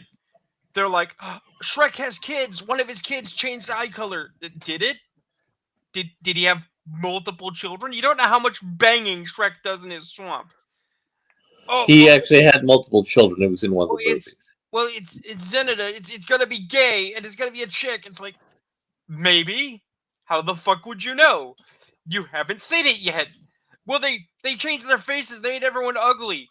They are ogres and they ain't supposed to be Rune, you understand what you're doing right now is feeding into the fact that it probably wasn't anyone who actually has these feelings that started these rumors. Oh, it was probably It's studio someone who marketing. was it's studio studio marketing for rage bait. I am 100% certain it's grift. I am 100% certain it's grift. I am just deeply amused. Hold on, I have a relevant video here pertaining to this, Larry. If you want to play this up on screen. I question that. I question its relevancy. He's bouncing off my booty cheeks. I love the way he rides. I can hardly breathe when he's pumping deep inside. I kiss him on his neck and then he kisses on my pussy. Call him daddy while I holler, man, that boy's so damn good looking.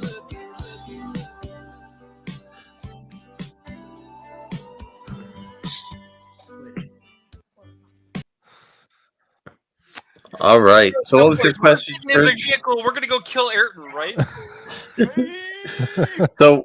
So what was your question, Church? So you remember a gentleman by the name of Doug Tenaple, correct? I do. Yeah. So you remember once upon a time we were promised an epic saga of hardback books called Bigfoot Bill and Earthworm Jim. I remember him saying stuff like that until he started making money doing political content on YouTube. And NFTs. He did NFTs for a little while. Yeah. But NFTs is also connected to political commentary. So we're just not going to get the rest of these Bigfoot Bill and or Earthworm Jim books, are we? No, probably not. That I we're mean, at right now. Yeah, I mean, I was never invested in the Bigfoot Bill. I thought Bigfoot Bill was weird. It was weird. It was fun. I was only a little bit invested in Earthworm Jim. I was never super into Doug Maple. I appreciated the quality of artistry he did for his crowdfunding campaigns. Yeah, I mean, here's the thing: when it comes to the quality of what you received for the amount of money you paid, there was no one in early Comicsgate or adjacent that gave you a superior product. You got a nice hardcover gilded book. That they were better quality than EVS's books. Oh well, fucking hands down. But here's the thing, though, Church. Those gilded books cost a lot of money. You think he lost money doing those books? Well, no. Well, I don't. Here's the thing. If we're actually talking about CG for just a minute, just a little bit, just a second. I think CG has proved to be a generalized disappointment. Wow, you're about 2 years late on that train. No, I get that. But here's what I'm getting at, though. Everybody is fake.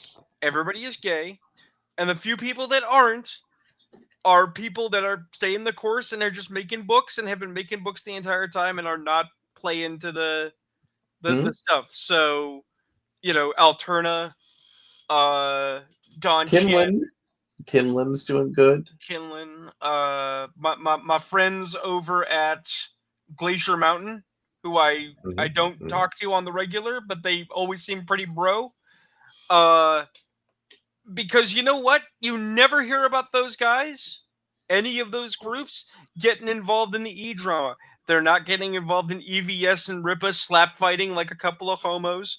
You don't see them getting into grift and appealing to politics.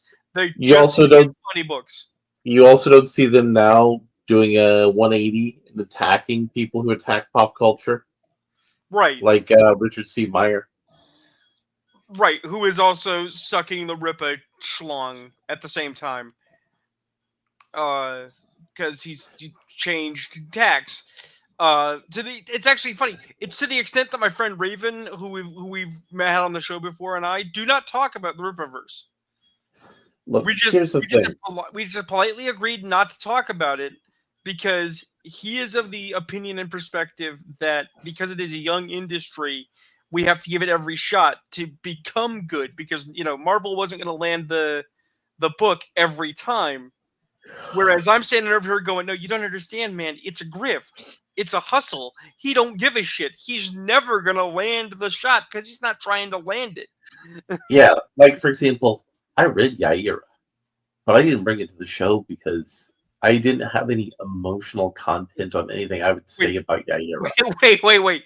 We read all the issues of Isom. Well, no, Isom 3 is coming out, but right. I read half of Isom 1 before I got bored. But you're telling me Aira is so unimpressive that you not only have nothing to say about it, but you felt it wasn't good enough for the show with our incredibly low fucking standards? Yes.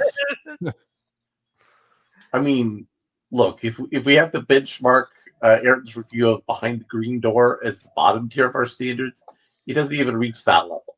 That is not the bottom tier. I'm pretty sure Frankenhooker is still the bottom tier of. No. The cum recipe book was bottom tier, I think. We haven't finished gotten through that. I should pull that up. No, you can forget it. Give me that church. But I don't count the food cringe stuff for the content threshold. We'll use Frankenhooker as the standard. Yair is not as good as Frankenhooker. which is saying a lot. Frankenhooker was brilliant. Frankenhooker was awful, but it was on Awfully brand. brilliant. But it was on brand for Trauma. And if you're saying Yeah. Akira is less interesting than Trauma, that is a fucking accomplishment. Yeah. Oh. I mean, Going back three topics. Speaking of rumors, Larry, Pokemon Okay. Day was the 27th of February, which is the anniversary of Pokemon Red and Green releasing in Japan. And I actually have something related to that. If you scroll all the way down to the last one that I posted, if you can bring that up for the people. not on my my private chat. No, it's in the back chat, Okay. all the way there at the bottom one. Because this is how I was made all aware I it was see Pokemon Day. Terminator 2. All I see in No, private, Daredevil. all I see in the no. all I can see in the Just a private chat second. is something from Jay Axie and something That's the Rune one. posted.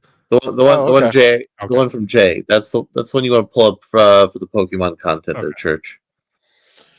Okay. So, There, I got it. okay. Well, my thing was, speaking of rumors, going back to my original statement, there was a I rumor don't got that it. Jay blocked you? What did you do? no, you could still I see it don't if he know. was blocked. Well, I mean, I could see it when I click the link. Yeah, I can't. Yeah, That's I can't weird. either. You can still see stuff when you're blocked. He probably has it to people with check marks only or some shit. Give me a second. I will share it then. I will do But this while you're talking there was about it. there was a rumor going around that you may have the Yeah, ability. his account's locked down, and I don't follow him Oh. or anything. Okay, here we Yeah. go. So now we'll start over. Yeah, you may have the This video. Yeah, I ability I wanted to pull this one play the classic Pokemon games on the Switch, Mhm. and that was patently false. No, you're watching This someone is cook a chikorita. Same question. all right. Well, that's it for me. There was No, also the, the Squirtle soup. Did you see that one? I did see that one. But no, they were teasing that we might get classic Pokemon games on the Switch, and we didn't. I have And, them on my iPad. What do you mean? I have them also, but I would have actually spent cash dollars to have them in a legal capacity, so to speak. Actually, speaking of which, I have somebody went through and they did a ROM hack of Pokemon Yellow, and it's called Pokemon Yellow Legacy, and they did a bunch of updates to it and actually made it challenging and stuff. Yeah. It's pretty good. It's actually a lot harder. I'll look into that one. Yeah. I mean, I've played Emerald Kaizo before. I've played, all the weird ROM hacks. I played the ones where you play as a Team Rocket member. Mm-hmm. But no, I was just hoping that they would release the classic Generation 1 through 3 games on the Switch, because I mean they released them for download on the 3DS for at least the Gens 1 and 2. So I got Can a you question port for it you. from the 3DS to the Switch? No. So we I got a should. question. I got a question for you guys. Do you guys remember Land of the Giants? I do. Do you remember the Time Tunnel? I do. Do you remember Voyage to the Bottom of the Sea? I do. I remember that one. Now, what if I told you that Hollywood thinks we should make these three things into a cinematic universe? It'll be exactly as successful as the Lost in Space film with the guy from Friends. Akiva Goldsman is developing a new universe at Legendary Television featuring three reimagined Irwin Allen sci-fi TV series. Larry, The Os- I'm gonna stop you right there, Larry. We've already seen what happened when you do the League of Extraordinary Gentlemen, and Well, I mean, Sean Connery is not up for doing another one of those movies. So No, we I think can't- Well, I Sean mean- Connery is in fact very tired. He's laying down. He hasn't been moving a lot for the last several years. yeah, he's having a He's, rest. He's He feeling. can't come back as Alan Quartermain, he's- and I will be goddamned if I will have Idris I- Elba or what's his fuck Pedro Pascal as I- Alan Quartermain. I in fact have It'll be heard that. Zendaya. I have in fact heard that Sean Connery is feeling about 8 feet under. So I mean, best of luck that he will feel better soon and And return the to. extra, but- extra 2 feet are just his cock. but my question is here. My question is here. So these three things are being combined into a cinematic universe because they were made by the same producer back in the day. So just how much deeper is the barrel for rebooting things into cinematic universes? We just told you 2 feet for Sean Connery's cock. You said the magic word.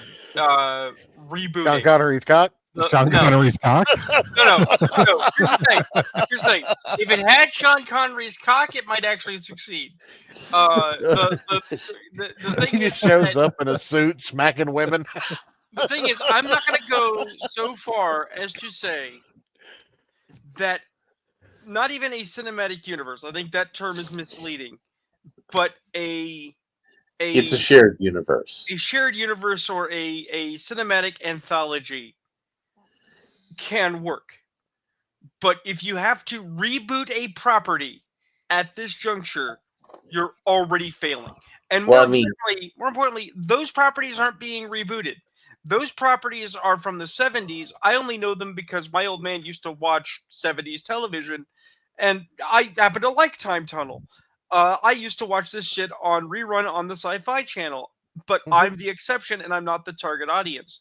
The vast majority of people who will be seeing this will be seeing it for the first time. This is establishing a shared universe, not rebooting one. And again, the reason I brought up the quip about the League of Extraordinary Gentlemen is in today's bullshit, corporate world, when they pull this idea together, they're going to be like, okay, so how can we turn it into Marvel? And that's where you get the League of Extraordinary Gentlemen again. Well, there is that problem, and then there are Or don't forget, Dark Universe was the thing for a hot second. Oh yeah, no, I'm aware. But remember, there are also two other small problems, and we can use League of Extraordinary Gentlemen as our guideline. So the first is the question of the content. Time Tunnel is a thing that absolutely could be remade into a series. Thousand Leagues Under the Sea was remade into a series. It was called Sea Quest. Apparently, some people liked it. I didn't care for it. Land of the Giants is possibly Irwin Allen's laziest piece. Okay, it's pretty bad. So trying to make a cinematic universe off of that, not advisable. Very much like if you actually sit down and read the graphic novel, The League of Extraordinary Gentlemen is heavy on the world building and light on the fucking storytelling with terrible characterization. Hold up. Are you saying Treebeard can't write people? I'm saying that Treebeard made his Alan Quartermain a heroin addict, and they magically forgot that part when they did the film with Sean Connery, because Sean Connery said, "I'm not playing a fucking heroin addict." Also, that's kind of stupid. Right. And then in the film, they still were like, okay, we're going to have all these characters, but we're not going to actually reflect any of the fiction we're going to use. So Dr. Jekyll and Mr. Hyde is the Hulk now. And we've got the Invisible Man is just some thief. And we've got Nemo is Nemo in name, but not actually going to talk about any of his beliefs or ideology. And fuck, we can't have a movie with a bunch of random English people that no one's ever heard of because no one reads books. But get Huckleberry Finn in there. I don't want a book of random English people just because they're English. Well, hold up. You forgot the funny part. What do you mean? What do you mean Huckleberry Finn's technically older than Alan Quartermain? We need him to be a kid. Right. We need him to be a kid that American kids can relate to this movie. Right. Exactly. And on again. Decisions in development that diverged from source material, and the choice of source material was not good. Okay? Your cinematic universe cannot stand if it is made on sand. We look at the original run of Phase 1 Marvel. The standalone stories were either original content, right? Or they were based on some of the best Marvel stories, because the conflict between Obadiah Stane and Iron Man is fucking golden Marvel. Okay? And then their subsequent larger interconnected pieces, right? Infinity Gauntlet is an epic. We all know it. We've all read it, right? Winter Soldier is a meaningfully significant arc for Cap. And when they diverged for content, but at least they still were working with base solid material. I like how you just completely skipped over the Iron Man arc with the nanotech suit. What was that? They haven't done Extremis in Marvel in the MCU. Yeah, they have. Yeah, they have. They have. That was Iron Man 3? Iron Man Yeah. 2 or 3? It was Yeah, not. they did the 3. No. They- No. That film is an example of them doing it wrong, which is why Iron Man 3 failed. But that's the thing. Like, when they took Extremis, they looked at it and they said, hey, all this meaningful storytelling and build-up and, all of Right. this, Right. anti-government stuff that we could actually use that would be pertinent in today's modern world. Let's throw all of that away. Right, but let's not forget the other parts that we're going to throw away while we're at it, because they shit-canned AIM, Mhm. and they shit-canned the Mandarin. They almost had Xi Jinping as a character in the movie, though. Right. But I believe this is a good segue into a topic that Rune brought to the table. Oh, what did I bring? Because I forgot. Just a second. I'll remember it instantly. You will, because it's meaningful. Or it's awful. Oh, one of Daredevil's most important stories doesn't deserve the acclaim. I didn't read a lot of Daredevil because I just didn't care for it. I'm going to skip the base thing here. Daredevil, Guardian Devil by Kevin Smith and Joe Quesada. Okay, there's the problem right there. Why it wasn't good. Oh, Joe Quesadilla? And Kevin Smith. Who? Well, Kevin Smith, the director of movies you might have heard of called Dogma. The guy that cry, is What? doesn't he cry a lot? He does, and he's currently trying to murder He-Man. He cries a lot because he's become a vegan and he's nutritionally deprived. Well, yeah, because vegans are afraid of flavor. Right. Mhm. Read the paragraph, though, Larry. Lasted 8 issues. The run is held as a gold standard of Daredevil stories by fans who obviously don't have taste. Many enjoy it for its importance within the Daredevil mythos, as the story tackled heavy religious themes regarding Matt Murdock's faith. It became notorious for killing Karen Page, a terrible decision, one of the most prominent Daredevil supporting characters in a gruesome fashion. With all this in mind, someone would expect a comic with great reputation among fans to be well made. I would have, and then I saw it was Kevin Smith and Joe Quesada. But despite its acclaim among fans and its supposed importance, Guardian Devil is not that good of a comic. Beneath the overexposed shell is a tactless, amateurish story, that checks out for Kevin Smith and Joe Quesada, that is overall undeserving of its acclaim among fans. I'm not a Every Daredevil. time you say his name, I just want to run across the street and get Taco Bell. I mean, go What ahead. is We're still here. what is Or say your Daredevil? secretary, man. What the fuck? What is Daredevil? Guardian Because Devil. there's too many curbs between here and Taco Bell. I'm afraid for their safety. That's why I'm not going to send her. Okay. The 90s was an incredibly turbulent time for Marvel Comics as a whole. Yes, they were making money hand over fist. They were going from strength to strength. The decade kicked off with a bang for the company as they reached unprecedented new heights regarding sales. The new number ones for Spider-Man, X-Force, 2099 line sold millions. X-Men number 1 sold over 8 million copies, a statistic that has never been replicated in Western comics since.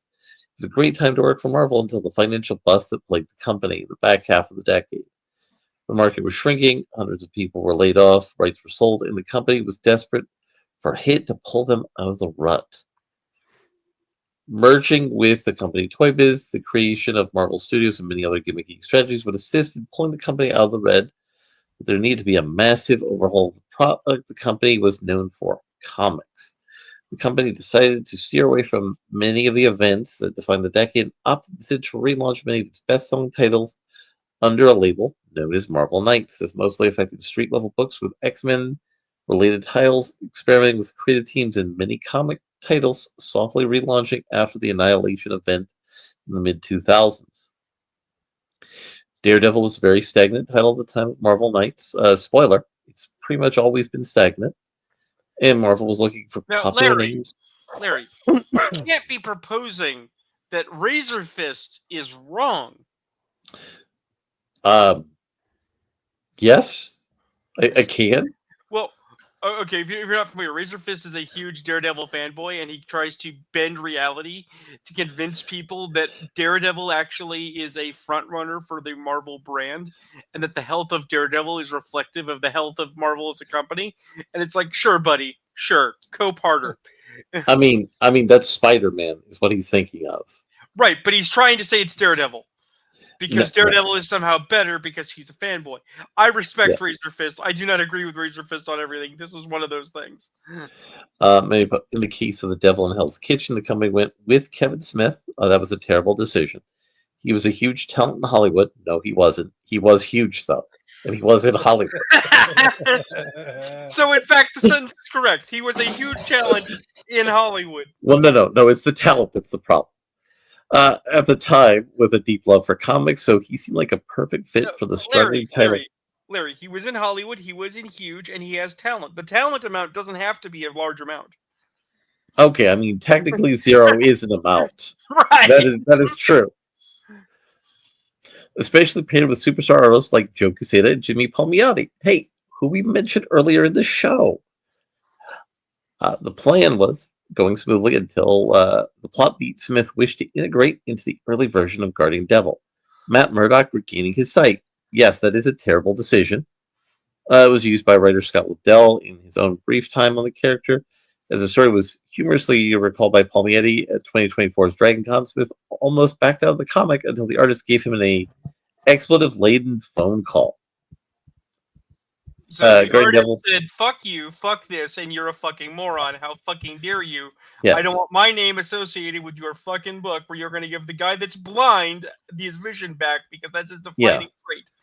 I want to point out, you know it's bad when the artist says your story is bad. As mentioned, Daredevil meandered in the years after Innocenti's acclaimed run. The armored suit era gave fans a design that was rather infamous for how extra it was, but very little in the way of compelling or coherent storytelling.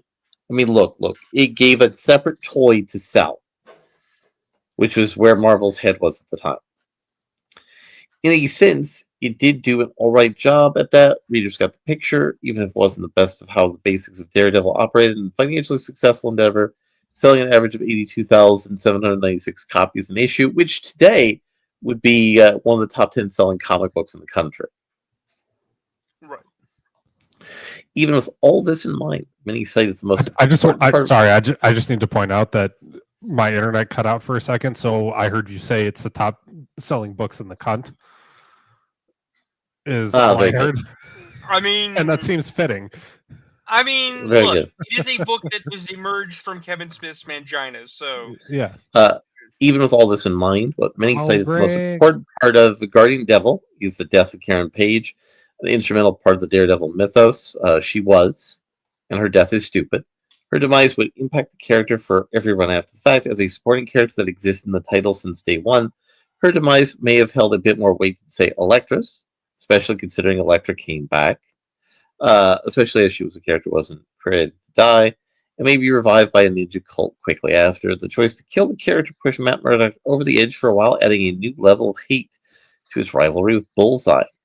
Both plot beats would be explored during the Brian Michael Bendis and Alex Malev run on Daredevil. Oh, so they took a bad idea and made it worse. Got it. Despite its relevance, the comic was not great. The poor handling of both structure and mature subject matters, Guardian Devil was a disaster. The stage was set with Kevin Smith back on board with a retooled story. Guardian Devil would take Matt Murdock back to his noirish darkness of Frank Miller's run. I mean, that's a choice. Not a good one. That's a choice. Deeply exploring the hero's Catholic faith in a fairly literal way, Matt Murdock dealt with his latest Karen Page breakup. I mean, she was a whore who did heroin, Matt. You could do better. Before encountering a baby speculated to be the Antichrist with a cult out to kill it. Was this during the same time that they made Frank Castle like an angelic murderer? I believe that's contemporary, but I don't believe that particular run of Frank was part of Marvel Knights. I mean, this would have been a great crossover for it. It was a missed opportunity. No, there was nothing good about the Frank is an angel murderer arc. That was just ass. As the story progressed, the lives of Matt Murdock and his loved ones continually got worse, with the hero feeling pressured to dispose of the child before an incredible tragedy befell him, the death of Karen Page. But an execution, an utter disaster. No, the idea sounded terrible. I'm in favor of executing the person responsible for it, which would be Joe Quesada and Kevin Smith. So what you're saying is you don't want to start something here, but you think everyone involved in this story should die. Absolutely. Strike some viewers as harsh, but I believe everyone involved in the story should die. Quesada Pulviar's art is at least coherent, competent, though infected with the unpleasant airbrush shading and general gloss of early 2000s comics, which is true. What cannot be said of Kevin Smith's writing, there are numerous issues with pacing and the build-up required for a mystery story. His inexperience with writing comic scripts also specifically also comes through. An obnoxious excess of text covering up most of the book's art. Oh, so that's why the headbenders follow him up. Makes sense. Smith also wrote himself into a corner regarding the reveal of the story's final villain. Upon learning that he has cancer, Mysterio wishes to break the mind of his worst enemy, Spider-Man. What? Shouldn't you be focused on getting rid of your cancer, bro? Spider-Man seemed to be the logical choice for a target then, but the issue, he had been replaced by a clone at the time, so Mysterio felt like his vengeance against replacement would be underwhelming. Brilliantly, the villain decided to go after Daredevil? What? Seeing some kind of kinship between them, despite only having fought once before, Mysterio has little reason to target Daredevil in the poor man's remix of Daredevil Born Again. And even though Smith calls this out in the comic, it still doesn't fix the hackneyed motives. No, that actually makes it worse. What's the most unforgivable about Guardian Devil has to be its insensitive handling of several mature subjects. Guardian Devil covers many incredibly sensitive subjects, crises of faith, suicidal mental illness, contemplation of infanticide, Foggy Nelson being framed for assaulting and murdering a woman, and most infamously, Karen Page thinking she had elephanticide. He wants to kill elephants. Infanticide. Karen Page thinking she had contracted AIDS. While many of these situations never actually happened as part of Mysterio's illusions, Smith handled them all with the grace of a lumbering bear. That checks out. It feels like an attempt to solidify Guardian Devil as a serious Daredevil story worth paying attention to. Spoiler, none of them are. It is so caught up in the shock value of several horrific situations that it forgets to do anything worthwhile with him. Karen Page herself is horrifically written in the comic, not since Green Lantern's Alexa DeWitt has a character been so badly fridged. You see, now you're turning me in Kevin Smith's favor article by using a bogus term. The implication is that the article writer still has a bias, even if they are vaguely correct. Reduced to a hysterical prop for most of the story, her sole purpose is to cause Matt pain with everything she does. I mean, she did sell out Matt's secret identity for heroin. I mean, this is on brand for Karen as a character. She leaves New York to pursue a career as a radio host, which gives Matt angst over their relationship. Her AIDS diagnosis is purely there to have Matt think that the supposed Antichrist infant needs to die. That's a weird jump. And her death is just another case for the hero to brood. Nothing is examined through her perspective, and the one bit of agency or competency she's granted herself ultimately leads to her demise. The death of Karen Page is an important beat for Daredevil's history. No, it isn't. But it deserves a story that actually cared to handle it tactfully. No, it doesn't. I just find it funny that they swiftly attribute Kevin Smith and Joe Q, and your brain instantly goes, "Oh, this must have been when he was in charge." Like, no, this was Marvel Knights when they were nobody. This was what convinced people to put him in charge. Right. And that's the thing, is that whether we think it's good or not, and I personally never gave one shit or the other about Daredevil, it moved product and it got asses in seats. As we have said, using the wrestling analogy, it made heat. Doesn't matter if you like the heat it made or not. It made heat, and therefore they got them their shot. So, what do you have to end the show with, Ayrton? Oh, I'm ready to share it. Okay.